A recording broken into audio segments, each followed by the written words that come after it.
KTU syndicate യോഗത്തിൽ വകുപ്പ് സെക്രട്ടറിമാർ വിട്ടുനിൽക്കുന്നുവെന്നാരോപിച്ച് VC ഡോക്ടർ ശിവപ്രസാദ് നൽകിയ ഹർജി ഹൈക്കോടതി ഇന്ന് പരിഗണിക്കും.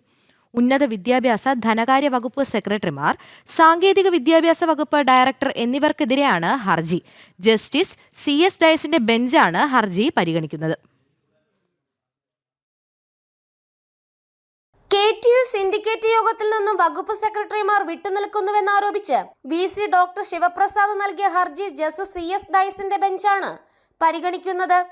ഉന്നത വിദ്യാഭ്യാസ ധനകാര്യ വകുപ്പ് സെക്രട്ടറിമാർ, സാങ്കേതിക വിദ്യാഭ്യാസ വകുപ്പ് ഡയറക്ടർ എന്നിവർക്കെതിരെയാണ് VC ഹർജി നൽകിയത്.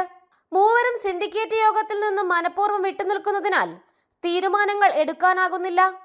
സർവകലാശാല പ്രവർത്തനം അവതാളത്തിലാണ്. രാഷ്ട്രീയ കാരണങ്ങളാലാണ് സർക്കാർ ഉദ്യോഗസ്ഥർ വിട്ടുനിൽക്കുന്നത്.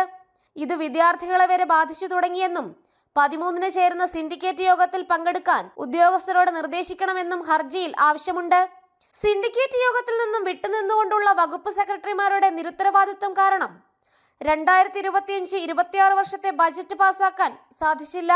ജീവനക്കാരുടെ ശമ്പളം മുടങ്ങി, പെൻഷൻ ആനുകൂല്യങ്ങൾ നൽകാനായില്ല, ഇന്റർനെറ്റ് കണക്ഷൻ എപ്പോൾ വേണമെങ്കിലും തടസ്സപ്പെടും, ഡിജിറ്റൽ സേവനങ്ങൾ മുടങ്ങിയെന്നും VCയുടെ ഹർജിയിൽ ആരോപണം ഉന്നയിച്ചിരുന്നു.